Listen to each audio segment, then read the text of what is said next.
Hello and welcome to a bonus episode of the Lift Shit Get Banged podcast with myself, Ben. Me and Sophia are going to be recording some episodes together this week in person, which will be lovely. But you've got me again today with a little bonus episode going over Anne's journey, my wonderful client Anne, who I've done a couple of posts on Instagram about this week.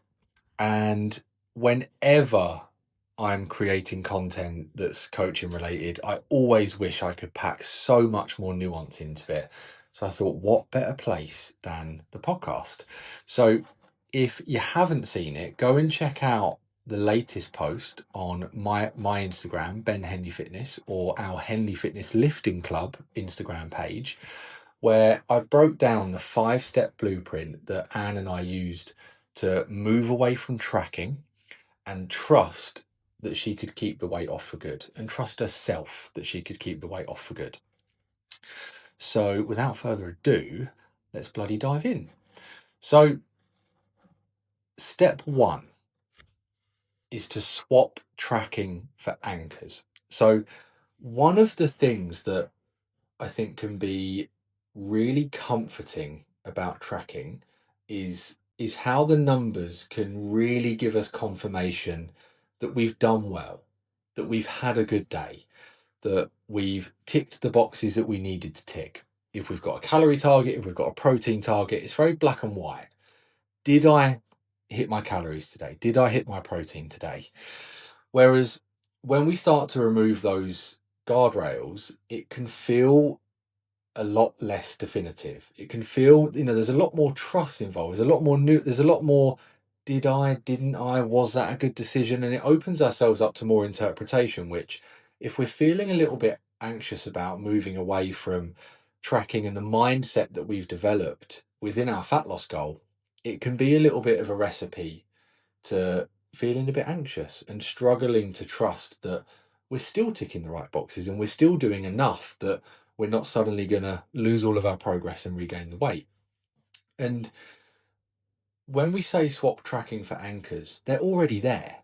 We've developed those anchors during the coaching experience and the fat loss journey that we've been on. And if we've done fat loss correctly, and obviously there's so much nuance to that statement, but if we have done fat loss in the way that we coach our clients, we are going to come away from that experience with anchors like protein with every meal, with a rough structure of how many meals and snacks we tend to have a day on an average day, how we tend to pack plenty of plants into most of our plates.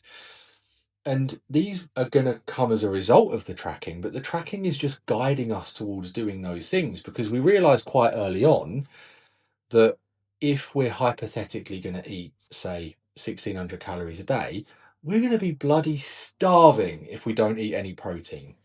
We are going to be very disappointed at the end of a meal if we don't pack out our plate with plenty of plants. And when I first got into the fitness industry in 20, God, I think I was about 17, 18 years old. So we're talking 2016, 2015, 2016. If it fits your macros was all the rage. It was everywhere. It was what I followed when I first got into fitness. And on Instagram, it was very, very popular at the time to be making these crazy elaborate meals that you could technically fit into your macros and still lose weight. But anyone that tries that will learn very quickly that, yes, if I have a burger that's 5% lean mince squished between 2 Krispy Kreme donuts, it feels like a cheat code that I'm able to eat that for dinner and still lose body fat. But we're going to be pretty hungry probably an hour out of those meals. Sorry, an hour after those meals. So we realized quite early on through the experience of tracking that, yes, these things are great for our health, but we develop those habits out of necessity because we want to manage hunger. we don't want to be starving hungry. We want to have plenty of energy throughout our day and in the gym. And they're there regardless of the numbers. So we're just shifting our focus and shifting what we're viewing as being responsible for maintaining our weight towards those anchors and away from the numbers and the reliability, what feels, I can't think of the word I'm trying to say, the definitiveness of tracking. Step 2 is kind of goes hand in hand with the first one, and it's that we run trust experiments. We don't go cold turkey. I didn't say to Anne, right, we're in maintenance now, we're not going to track. As we transition from fat loss to maintenance, we said, right, we're going to track. We're not going to set a time limit on it, but we're going to begin by tracking. We're going to increase our calories. And for Anne, that started with roughly a 500 calorie increase because she was in a moderate deficit at the end of her fat loss phase. And we're going to see what that does. We're going to see how that feels. We're going to see what we notice changes about how our body feels, how our energy feels, how our digestion feels, what happens to our sleep, what happens to our training, what happens to our recovery, and what changes about our diet. Where do we initially put those extra 500 calories? And for Anne, she was finding that she was just able to have a slightly bigger portion of her go-to dinners at that point. She'd got to a point where she was eating very routinely. She was eating similar foods for the most part and enjoying just occasional treats in and around her staple meals. And she increased her portions. And it felt great because she didn't have that feeling of finishing her dinner and thinking, I wish that was slightly larger. I wish that was a slightly bigger portion. So she was able to increase her portions and she was able to start experimenting with having more wiggle room to fit things in of an evening if she fancied it on the weekend and have more flexibility. And once we felt like we found a bit of a new norm in terms of what her daily eating looked like, and we found that her weight stabilized quite quickly to a maintenance with that 500 calorie increase, we then started to sprinkle in a couple of non-tracking days. And understandably, and this is the bit that you guys might be able to relate to if you're in a similar situation, that was really nerve-wracking. It felt like we were kind of pulling the guardrails away. And we introduced one or two at a time, and we viewed them as an experiment. So we say tracked Monday, Tuesday, Wednesday, didn't track Thursday, Friday, and then tracked Saturday, Sunday. And then we reflected on it. And then the next week, we introduced an extra non-tracking day. So it might have been 3 days, and we might have held there for a couple of weeks. Then it turned into 4 days. And we worked our way up to the point where we were not tracking for a couple of weeks at a time. And the role that tracking started to play at that point was it served as a check-in. It served as a way to check in with these anchors, these habits, what I'm doing on a daily basis. Are they where I think they are? Am I still, let's say, once we increased Anne's calories by 500, this is hypothetical, I can't remember off the top of my head. Let's say she was at 2000. Are we now, 2 weeks of non-tracking in, still at roughly 2000? So we went from 1 or 2 non-tracking days to a couple of weeks without tracking over a number of weeks, to the point where we then started to use tracking as a way to just check in with, am I still where I think I am?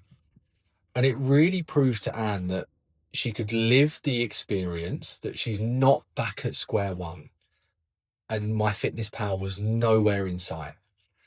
Because what went hand in hand with those little experiments was we built trust.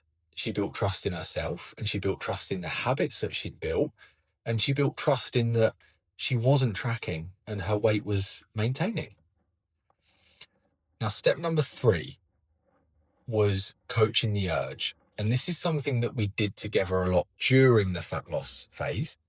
But we really started to look at, in those moments where she found herself elbow deep in the biscuit tin at midnight after a really busy, stressful day, we started to look at what led to that scenario. Was it boredom? Was it stress? Was it a terrible night's sleep? Was it way too long of a gap between lunch and dinner? Was it skipping dinner? What was it? Was it something that had practically happened? Was it something that was it something emotional that had happened? And there are so many ways that we can. It's so individual that I can't even give it all of the nuance it deserves on a podcast in this podcast. Otherwise, we'd be here all day. But for Anne, we started to play the if not this, then that game. So we started to look at building awareness around what does my brain and body really need right now? In those moments where we are finding ourselves wanting to reach for, don't know why custard creams came to mind. And that is step one of starting to tackle this stuff, is building awareness. And tracking helped us build awareness around why it was that we were eating what we were eating on a daily basis. Was it practical? Was it because it was dinner? Was it because we were starving hungry? Was it because we were bored? Was it because we were stressed? But again, removing that guardrail of tracking, we needed to start to, and again, we'd already been doing this during her fat loss phase, but we needed to start to really look at how can we feel like we can make a very conscious decision so that the custard cream in this hypothetical scenario is something that we choose to sit down and enjoy and fully indulge in, and not something that feels like it's a reaction and it's a quick dopamine hit and it's something that we are using to fulfill another need. And the if not this then that game is a way of building that awareness. It's just asking ourselves, and through repetition it becomes easier to ask ourselves in that moment, if not the custard cream, then what am I going to do instead of trying to go, right, no more custard creams, that's it, I'm not going to eat when I feel stressed anymore. It allows us to slow down and ask, what do I really need? What am I really feeling? And it might be, I feel bloody stressed. And once we identify that, we can start to say, okay, if not the custard cream right now, what could I do instead that could help me to feel less stressed? And it could be a hot bath in your favourite book. It could be a walk in your favourite podcast. It could be going and moving your body and doing 10 squats. It could be going and watching your favourite Netflix show.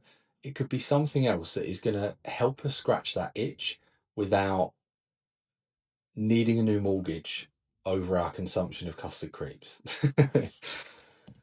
Step 4 was where we started to chase the cool shit that Anne's body could do. So again, we'd already set the scene for this in fat loss, and you can see there's a theme here that depending on where you guys are in your journey, if you're working with a coach, if you're not working with a coach, this stuff may be new to you and you can start to incorporate this now, or you might already be doing this stuff. But we want to start to shift away from the things that we do focus on in fat loss. You know, we could have the most impartial, neutral relationship with the scale in the world, but we're still potentially going to have a focus on, am I getting closer to my fat loss goal?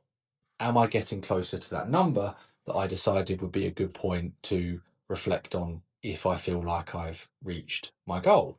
Or it might be fitting into your favorite pair of jeans that was the focus. It might be reaching a certain measurement milestone, whatever it is, whatever milestone you're using as a point to say, I think I might have achieved my fat loss goal.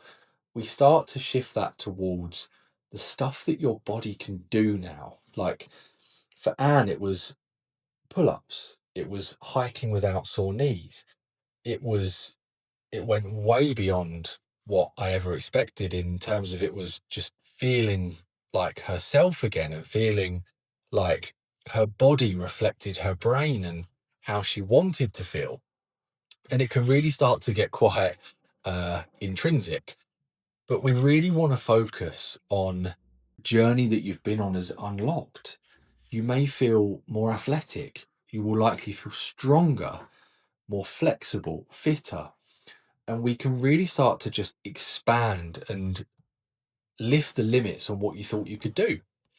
And it could be something in the gym, it could be something running related, it could be that you want to pick both of your kids up and throw them over your shoulder and run up the stairs without getting out of breath. But we shift the focus onto celebrating the stuff that your body can do, because it's damn cool, the stuff that we can unlock and the quality of life that we can unlock during a combination of strength training and cardio based training that you enjoy and that fat loss journey. Like, we can't dance around the fact that if we've come from a sedentary place, a place where our body feels like it doesn't reflect how we want to feel, if we lose any amount of weight in that journey and our training and are getting more mobile and stronger and fitter, we're going to feel completely different. So we want to lift the limits on what we can now go after.